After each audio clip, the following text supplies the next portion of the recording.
শরীরের আঘাত শরীরে থেকে যায়, শরীরের আঘাত ব্রেন গিয়ে পৌঁছায়, কিন্তু বান্দার দিল এমন একটা দামি জায়গা, এই জায়গায় আঘাতটা আরশ পর্যন্ত পৌঁছায় যায়। আর একটু জোরে। এই মুখের লক্ষবার ডাক, লক্ষবার চিৎকার, সামনের জন 1 মাইল দূরে আওয়াজটা না যাওয়াটা সম্ভব হতে পারে, কিন্তু একজন বোবা মানুষের দিল থেকে মহাব্বতের আওয়াজটা পর্যন্ত লামকান পর্যন্ত পৌঁছায় যায়। দিল এমন একটা জায়গা, মানুষের অন্তর এমন একটা জায়গা, যে জায়গাকে রব্বুল আলামিন স্পেশাল ভাবে তৈরি করেছেন, স্পেশাল ভাবে এমন ভাবে সাজিয়েছেন। রব্বুল আলামিন মানুষের দিলটাকে নিজের জন্য চেয়েছেন, নিজের জন্য রেখেছেন। সুবহানাল্লাহ। ওই দিলের জায়গাটা এত চমৎকার এবং হাই পাওয়ারি একটা জায়গা যে আপনি দিল থেকে ছাড়া কপালের লক্ষ্যটা সিজদা যদি নামাজেরও দেন, সেটা না পৌঁছলেও যেদিন দিল থেকে আসা একটা সিজদা রবের দরবারে হয়ে যাবে, সেটাই আপনার জান্নাতে যাওয়ার কারণ হয়ে যেতে পারে। বাবা, এই যে আপনারা কথা বললেন না, প্লিজ একবার দরুদ শরীফ পড়ি। আল্লাহুম্মা, আমি চাচ্ছি আপনারা জান্নাতি ফুলগুলা বসেন। আপনারা তো মাসুম, এখনো গুনার পাহাড় আপনাদের ভাগ্যে জুটে নেই, আমরা গুনার সাগরে ডুবে গেছি। তো ওনাদের হাতেরও দরকার, বলেন ওনাদের হাতেরও দরকার। তো ওনাদের যেরকম দরকারও আছে, মাহফিলের সুন্দরেরও দরকার। দুইটার মাঝখানে যতটুক যা করার করাবো আর কি, ইনশাল্লাহ। ঠিক আছে, এবারে ডাইরেক্ট সুপার গুলো না লাগে বইজো। একবার বলি মারহাবা। সে দামি জায়গার নাম কি বলেছিলাম, একটু সবাই বলি, যাদের কাছে আছে তারা একটু আওয়াজ দিয়ে বলে, সে দামি জায়গার নাম কি? এই দিল জায়গাটা এত দামি, অন্তরের জায়গাটা এত দামি। আপনি যদি মুসলমান হয়ে কোন বিধর্মীর দিলে আঘাত দেন, রব্বুল আলামিন সেটারও বিচার করবে। সুবহানাল্লাহ বলছে না? একটু বুঝবেন, মাইকের আওয়াজ যতটুকু যাচ্ছে, যে যেখান থেকে শুনছেন গভীর মনোযোগ। কোন মুসলমান হয়েও, এটা আমাদের বুঝার জন্য, কোন নামাজি হয়েও যদি কোন একজন বেনামাজি সাপ্তাহিক নামাজের দিলেও আঘাত দিই, সেটার বিচার রব্বুল আলামিন করবে করবে। ইসলাম কত চমৎকার জানেন? কোন নামাজি ব্যক্তি যদি নামাজের উপর অহংকার করে, কোন একজন বেনামাজি ব্যক্তিকে যদি সবার সামনে অপমান করে, তার গোপন খবর, দোষের খবর প্রকাশ করে যদি সমাজে তাকে লাঞ্ছিত করে যে তুই তো নামাজ পড়স না বেটা, আল্লাহ তাআলা ওই নামাজের নামাজকেও ক্যান্সেল করে দিবেন। সুবহানাল্লাহ বলে না? আমার মনে হয় আওয়াজটা আর একটু বড় হবে। কোন একজন নামাজি যদি নামাজের উপর অহংকার করে, আরেকজনকে হেয় করে, রব বলে যে তোর মতো নামাজির নামাজ আমি রবের দরকার নাই, আমি রবের দরকার নাই, আমি রবের দরকার নাই। বান্দা নামাজি বলে যে মওলা 5 ওয়াক্ত পড়েছি তো, রব বলে যে আমার দরকারই নেই। আল্লাহ আমি ঘুম থেকে উঠে ওযু করে নামাজ পড়েছি তো, রব বলে যে আমার দরকারই নাই। বান্দা বলে যে আল্লাহ আমি ব্যস্ততাকে ফেলে দোকান বন্ধ করে নামাজ পড়েছি তো, রব বলে যে আমার দরকারই নেই। এবার বান্দা জিজ্ঞেস করে যে আমি এত বছর নামাজ পড়লাম তোমার জন্য, দরকার নাই কেন? রব বলে যে তুই আমার জন্য তো পড়সই নাই, আমার জন্য তো পড়স নাই, আমার জন্য পড়লে তুই তো অহংকারী হতি না, তুই তো বিনয়ী হয়ে যেতি, আদবওয়ালা হয়ে যেতিস। ইসলাম বুঝাটাকে বড় ডিমান্ড করে।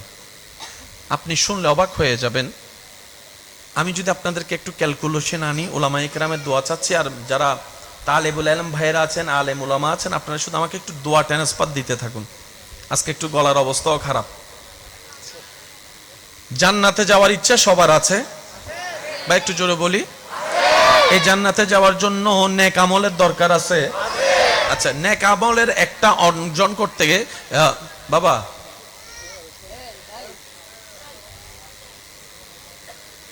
কথা বারবার ছুটে গেলে আবার আনতে কষ্ট হয় বাবা। নেক আমলের দরকার আছে। নেক আমলের একটা অংশ হচ্ছে নামাজ, কোনো সন্দেহ? নেক আমলের একটা অংশ হচ্ছে রোজা। আচ্ছা, কেউ কি আমরা জানি যে কত ওয়াক্ত নামাজ থাকলে জান্নাতে যাওয়া যায়? বলতে পারবো যে এত ওয়াক্ত নামাজের অঙ্ক ফিল আপ হলেই সে জান্নাত পাবে? এমনও তো হতে পারে 50 ওয়াক্ত নামাজিওয়ালা জাহান্নামে চলে যাচ্ছে, আবার 30 ওয়াক্ত নামাজিওয়ালা জান্নাতে চলে যাচ্ছে। হতে, আমি সবার আওয়াজ চাচ্ছি, হতে। এমনও হতে পারে 6 মাস রোজা রাখনেওয়ালা জাহান্নামে চলে যাচ্ছে, আবার 3 মাস রোজা রাখনেওয়ালা জান্নাতে চলে যাচ্ছে। এবার আমরা যখন আমাদের জ্ঞানের সীমা দিয়ে বিবেচনা করি, আমাদের চোখে ফার্স্ট হচ্ছে সেই ব্যক্তি যে ওই 10 জন ছাত্রের ভিতরে সর্বোচ্চ নাম্বার যে পেয়েছে সে হচ্ছে ফার্স্ট ক্যাটাগরিতে। 6 জন ব্যক্তির মধ্যে, 6 জন ছাত্রের মধ্যে যে 500 নাম্বার পেয়েছে সে ফার্স্ট নাম্বার, যে 400 পেয়েছে 2 নাম্বার, যে 300 পেয়েছে সে 3 নাম্বার। সিরিয়াল মেনটেনটা আমরা নাম্বার দিয়ে করে থাকি, কথা বলেন ঠিক কি না? কিন্তু রব্বুল আলামিনের সিস্টেম এটা নয়।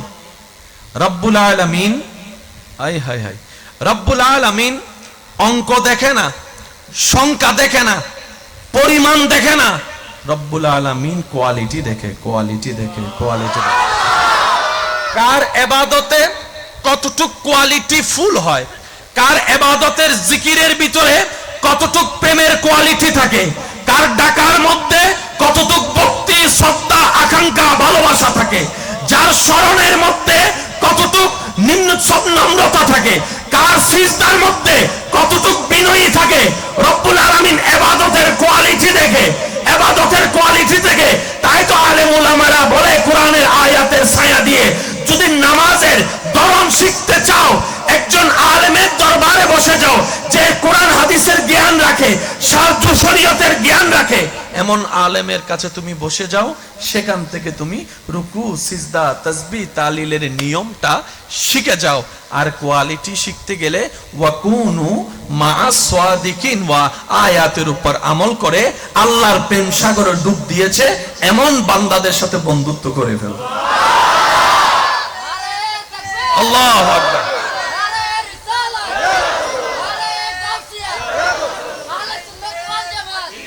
নবীর উম্মতের একবার বলেন সুবহানাল্লাহ। যতজন আছেন নবীর উম্মত, আমার নবীর উম্মত, রহমাতুল লিল আলামিনের উম্মত, তারা একবার বলেন সুবহানাল্লাহ। মুসা নবীর উম্মত থাকলে আপনাদের উপর আমার কোনো দাবি নেই, ঈসা নবীর উম্মত থাকলে আপনাদের উপর কোনো অধিকারই নেই, কিন্তু আমার নবীর উম্মত যারা আছে, ওয়া তোমারা হ দেন না জাতে জাত টানে, কেরা গাট টানে, তাই না? কেন মাতি মাতি হ না? যারা নবী রহমাতুল লিল আলামিনের উম্মত তারা 2 হাত তুলে একবার বলেন সুবহানাল্লাহ। আরো জোরে বলেন সুবহানাল্লাহ।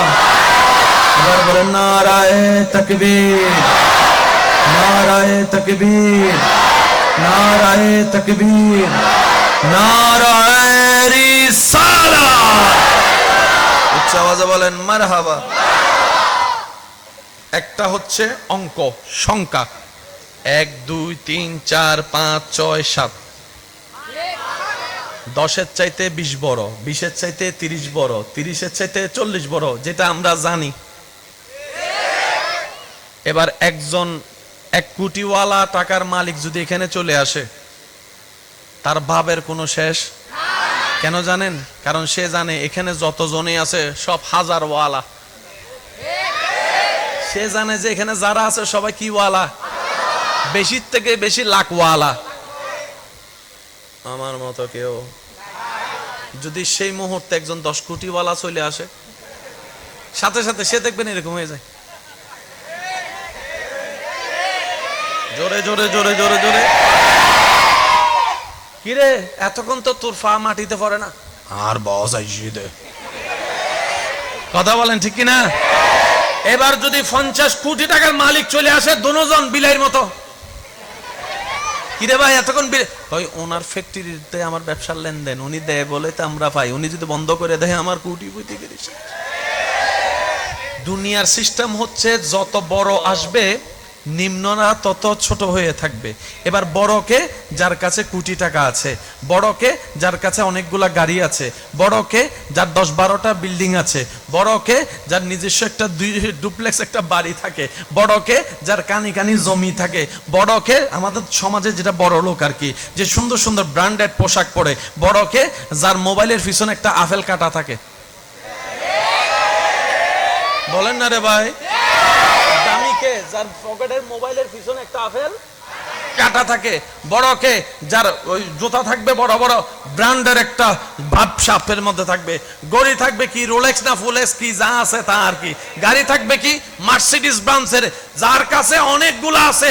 দুনিয়ার চোখে সে বড় লোক, কিন্তু হাসরের ময়দানে দেখা যাবে ওই রকম বড় লোকগুলা বিচারের কাঠগড়ায় হিসাবে তার হয়ে থাকবে, আর দুনিয়ার গরিবেরা হিসাব দিয়ে জান্নাতের দিকে আল্লাহর রহমত দিয়ে চলবে।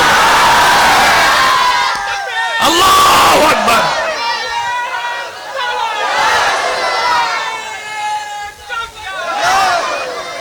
উচ্চ আওয়াজে বলেন না সুবহানাল্লাহ। আমার মতো গরিবগুলো আরো জোরে বলেন, আরো জোরে। তখন কোটিপতি তারে দেখে বলবে, খন্ড জবাব দে, তুই না দারোয়ান আসিলি দি। তখন দারোয়ানে বলবে, আল্লাহর দরবারে লাখ শুকরিয়া যে আল্লাহ আমার দারোয়ান বানায় রাখছিল, ড্রাইভার বানায় রাখছিল, গরিব বানায় রাখছিল, চাকরিজীবী বানায় রাখছিল, ব্যান গাড়িওয়ালা বানায় রাখছিল, অটোওয়ালা বানায় রাখছিল, মেশিনের কাজ করছিলাম, বড় শুকরিয়া আল্লাহর। আফসোস তখন করছি, বুঝি নাই, এখন না বুঝতেছি।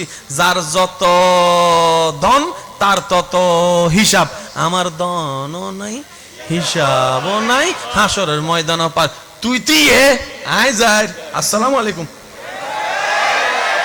সেজন্য বলা হয় রব দিলে আলহামদুলিল্লাহ, না দিলে ডবল আলহামদুলিল্লাহ। একটা কথা সবসময় মাথায় রাখবেন, কষ্ট হচ্ছে না তো আপনাদের? এই জিনিসটা একটু মাথায় এবং মনে বসায় রাখার জন্য আমি অনুরোধ জানাবো সবার প্রতি। আমরা যদি কোনো কিছু বারবার চাওয়ার পরও রব্বুল আলামিন আমাদেরকে না দেয়, তাহলে আমাদের মন ছোট না করে শুকরিয়া করা দরকার। কেন? আমরা তো ভবিষ্যৎ দেখি না, রব তো ভবিষ্যৎ দেখে। রব যখন দেখে আমার বান্দার চাওয়া জিনিসটা তার জন্য কল্যাণের চাইতে ক্ষতি হয়, রব জেনে শুনে কারো কোনো ক্ষতি করেন না, তখন রব সেটা আমাদের থেকে দূরে সরিয়ে নেন, না হয় রব সেটা আমাদেরকে দেয় না। কিন্তু আমরা বোকারা ওই নিজের চাওয়ার উপর অটল থেকে অনেক সময় রবকে ভুল বুঝে বসে থাকি। এত নামাজ পড়ে চাই, তুমি দিচ্ছ না কেন? রব বলে যে আমি তো জানি তোর জন্য ভালো কতটুকু, কি পরিমাণ ভালো, কি ভালো। বান্দারে নিজের ভালো তুই বুঝবি না, তোর জ্ঞান দিয়ে তুই কি বুঝবি? 1 নাম্বার কিনতে যাইয়া বাজার থেকে অনেক সময় 2 নাম্বার জিনিসও তুই কিনে ফেলস, বারবার পথ চালানোর শিকার হস। নিজের দুনিয়াতে চলার জন্য, দুঃখ শেয়ার করার জন্য কত জনকে বাছাই করে বন্ধু বানাইছস। 3 মাস পরে দেখা যায় স্বার্থ ত্যাগত লাগে, সে বন্ধুগুলাও 2 নাম্বারই করে, বাটপারি করে, বেঈমানি করে। বান্দা তোর ভালো তুই বুঝবি না, তোর ভালোটা আমি রবের উপর ছেড়ে দে, আমি রবে তোকে সময় মতো যেটা তোর জন্য কল্যাণ সেটাই দান করবো। সেজন্য রবের দেওয়ার ব্যাপারে কখনো নাক গলানো উচিত, জোরে বলেন না উচিত। আমি হইতাম চাইলাম একটা, আল্লাহ বানাই দিছে আরেকটা, বুঝতে হবে সেখানেও কল্যাণ, জোরে বলেন না সেখানেও কল্যাণ। আল্লাহর ব্যাপারে কখনো হতাশ হওয়ার দরকার। গরিবটা চলে যাচ্ছে, কোটিপতি, তখন কোটিপতিরা বলবে, ইসরে দুনিয়া কিল্লে মালিক হইলাম। আজকে যেটা আপনার আফসোস না পাওয়ার, ওই দিন ওনাদের আফসোস হবে কেন পেলাম, কেন এতগুলা গাড়ি, কেন এতগুলা বাড়ি। এবার বলেন, আল্লাহ কি কাউকে দুনিয়াবি ক্ষেত্রে বড় লোক হতে নিষেধ করেছেন? ব্যবসা করতে নিষেধ করেছেন? একটু জোরে বলেন না। চাকরি করতে নিষেধ করেছেন? আল্লাহ পাক সম্পদ জোড়াতে নিষেধ করেছেন? বাবা হয়ে, অভিভাবক হয়ে সন্তানদেরকে লাইন করে দিতে নিষেধ করেছেন? তাহলে বেজালটা কোথায়? মনে রাখবেন, বেজাল হচ্ছে একটা নমরুদ সম্পদওয়ালা, সিদ্দিক আকবর সম্পদওয়ালা। সুবহানাল্লাহ, একটু জোরে বলি না। ফেরাউন সম্পদওয়ালা, ওসমান গনি জিন্নুরাইন সম্পদওয়ালা। কিন্তু 2 সম্পদওয়ালার পার্থক্য আসমান জমিন। যে সম্পদের শুরুতেও আল্লাহ সন্তুষ্টি, শেষেও থাকবে আল্লাহ সন্তুষ্টি, মাঝখানে কোনো অহংকার থাকবে না, কোনো লোভ থাকবে না।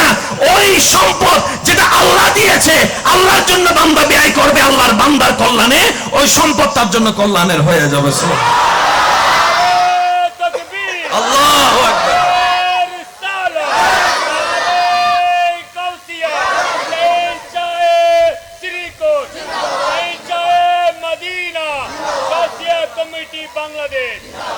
সবাই একবার মিলে বলি তো সুবহানাল্লাহ। আমার মনে হয় আরেকটু ভলিউম বড় হবে। আপনাদের কোনো বেশি কষ্ট হচ্ছে? আমি আজকে বেশিক্ষণ জ্বালাবো না, আর মাত্র 5-10 মিনিট, তারপরে শেষ। হ্যাঁ না, অনেকে রাগ করতেছে যে এদ্দু রাতিয়ে পর্যন্ত মাহফিল কিল্লা করার ফজরের নামাজ সত্য মানলাম বলজনে মনে করে দেয় এদ্দু রাতি মাহফিল করে ফজর নামাজ সত্য বলা। আজ একটা কথা জানি না যে ফজর নামাজ ফরণ্যে ইতে এনে পড়ে, আর যে নফরণ্যে ইতে বিয়ের তো নাইশিদে 4টা বাজে ফেকে শেষ করি ইতে এত হইতো না। আমি বুঝেন ন পারি ফেললাম জিবে ফরণ্যে ইবে গুমুত নড়ি ফরিব, আর জিবে নফরণ্যে ইতেরে টেনিল। ইতারা যদি ফজর নামাজ সত্য হইতে কি হওয়া, আজ ইয়ে কি শুক্রবার ঈদ না, জোহর নামাজ জুমার নামাজ না হইতে যাইতেন 2 হাত, ঠিক না বেটি খাওয়ানা বাজ। সেজন্য বলি আমরা সবাই নিজ নিজ জায়গায় রবের দরবারের বড় বড় পাপের আসামি। আমরা যেন অন্যের দোষ খুঁজে অন্যের দোষ ধরে নিজের সময়গুলোকে আর নষ্ট না করি। আমরা বুদ্ধিমানের কাজ হবে নিজের করা ভুলগুলার জন্য রবের কাছে ওই অন্যের দোষ ধরার সময়টার মধ্যে আমরা যেন তওবা করে করে আল্লাহর কাছে ক্ষমা চাইতে থাকি। এটা আমাদের জন্য লাভের হবে। ইস্তেগফার এমন একটা অলৌকিক নিয়ামত, কিভাবে বুঝাই আপনাদেরকে। ইস্তেগফার তওবা এমন একটা জিনিস, বান্দা যত রবের কাছে সারেন্ডার করতে থাকে রব তত খুশি হয়ে তার গুনার পাল্লাকে মিটাইতে থাকে, গুনার পাহাড়কে মিটাইতে থাকে, পক্ষান্তরে তার সওয়াবের পাল্লাকে বাড়াইতে থাকে, পক্ষান্তরে তার জীবনের আশা বাঁধাগুলাকে আল্লাহ পাক সরাতে থাকে। সুবহানাল্লাহ। শুধু তাই নয়, তার বিনা মৌসুমে আল্লাহ তাকে বৃষ্টি দিয়ে রহমত দিবেন, এমন এমন জায়গা থেকে রিজিক এনে দিবেন বান্দা কল্পনায় পড়ে যাবে আমি তো আশাই করিনি এখান থেকে পাবো, পেলাম তো পেলাম কিভাবে। রব বলে যে ওই যে কিছুদিন আগে ইস্তিগফার তওবা করেছিলি, আমার বড্ড পছন্দ হয়েছে তোর তওবা করাটা, তাই আমি আল্লাহ তোর তকদিরে এই নিয়ামতের ব্যবস্থা করে দিয়েছি। সুবহানাল্লাহ। সূরা নূর মধ্যে যদি একটু দেখা যায় প্রত্যেকটা শব্দ আপনাকে অবাক অবাক করে দিবে। ফাকুল তুস্তাগফিরু থেকে শুরু করলে আপনি দেখতে পাবেন আল্লাহ পাক বলে তওবা করতে থাকো, নিয়ামত নিতে থাকো, তওবা করতে থাকো, ক্ষমা নিতে থাকো। সুবহানাল্লাহ বলেন না। তওবা নিতে থাকো, আসমানের বৃষ্টি নিতে থাকো, তওবা করতে থাকো, সম্পদ বাড়াতে থাকো, তওবা করতে থাকো, নিয়ামত নিতে থাকো, তওবা করতে থাকো, রিজিক বাড়াইতে থাকো। বান্দা তুমি তওবা করতে থাকো, আমি রবের প্রিয় হতে থাকো, হতে থাকো। আল্লাহু আকবার।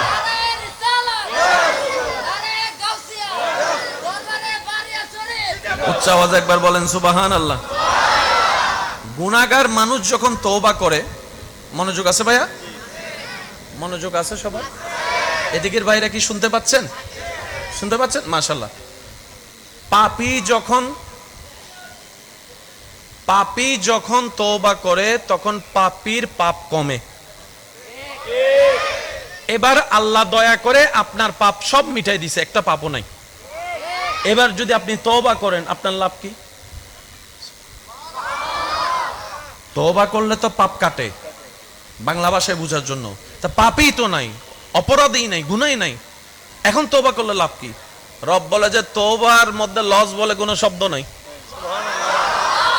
পাপী যখন তওবা করে তখন তার পাপ কাটতে থাকে।